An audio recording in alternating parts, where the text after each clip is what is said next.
Hello everybody and welcome to my channel, Empowered by Nano.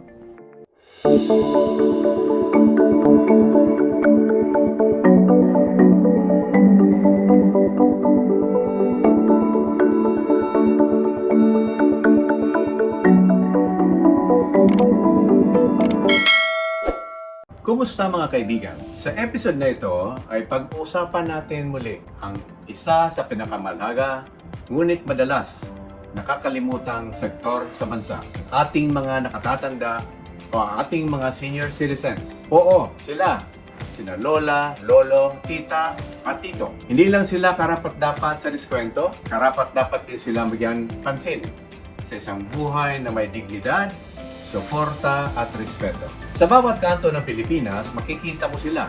Si lola na nag-aalaga ng apo. O makikita mo rin si lolo na masiglang nagsasalaysay ng mga kwento noong kanyang kabataan. Ngayon, may higit 12 milyong Pilipino ang edad 60 pataas. 8% ng buong populasyon at dumarami pa sila. Totoo nga na hindi kasing yaman ng iba ang Pilipinas, lalo na ng mayayamang bansa. Ngunit, mas bata naman ang ating populasyon kaysa sa kanila. At maliban dito ay may isa tayong malakas na sandata. Ito ay ang kultura ng paggalang sa nakatatanda. Nakikita ang paggalang na ito sa mga batas gaya ng Expanded Senior Citizens Act na may benepisyo sa kanila katulad ng diskwento sa gamot, libreng sini, cash gift tuwing kaarawan at buwanang pensyon.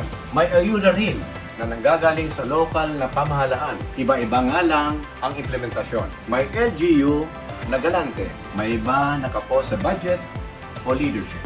Sa ibang bansa, may sistema nga, ngunit may kakulangan pa rin. Sa Amerika, mataas ang gastos sa gamutan. Sa Japan, marami ang nag-iisa.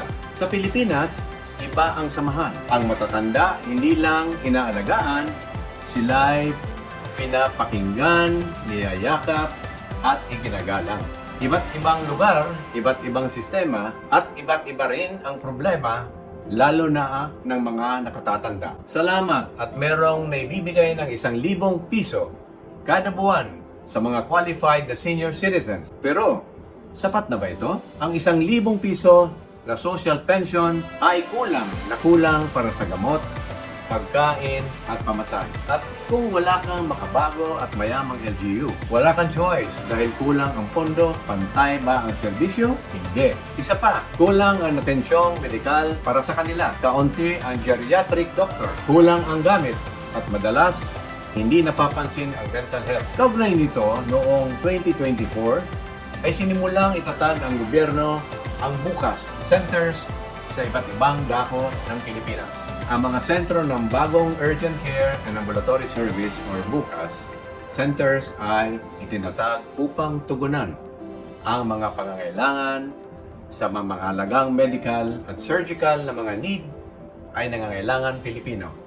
Kasama na ang mga senior citizen. Ang mga sentro ng BUCAS ay handang magbigay ng agarang pangangalagang pangkalusugan sa mga lugar na kulang sa serbisyo sa buong bansa. Karamihan sa mga serbisyo sa mga pagsilidad ng BUCAS centers ay libre. Maliban na nga sa special na pamamaraang medical na may kaunting bayad lamang. As of May 2025 ay may naitayo at operational ng 50 centers sa 33 lalawigan sa buong bansa. At bilang na ito ay inaasang madadagdagan pa. Kung maalagaan ng tama ang ating mga katandaan, marami sa kanila ay kayang-kaya pang magtrabaho. Marurunong, masisipag, may maiaambag pa sila sa lipunan. Sa hirap ng buhay at migration, maraming matatanda ang naiwan mag-isa at minsan napapabayaan o naabuso pa. Kaya kailangan palakasin ang batas laban sa abuso o pagpapabaya sa mga nakatatanda. Dapat ay palakasin ang kaalaman at kakayahan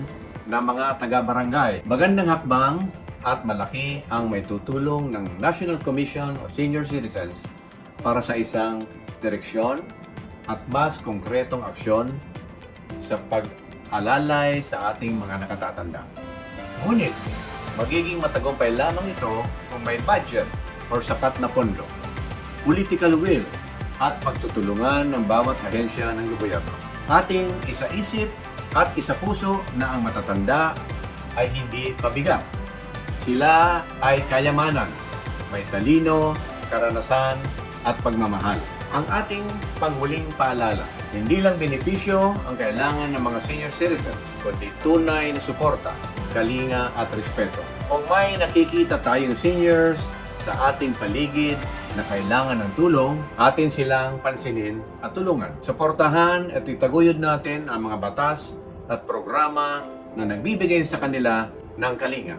Ito ay ang mapapalakas at mapapatatag ang ating pamilya, komunidad, lipunan at pamahalaan. Gawin nating mas magaan, mas ligtas at mas makabuluhan ang kanilang pagtanda. Salamat sa inyong panunood. Huwag kalimutan mag-subscribe, like, and share. Follow us on our Facebook pages.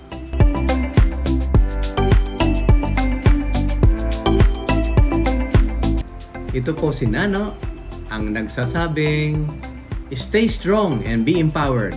Bye!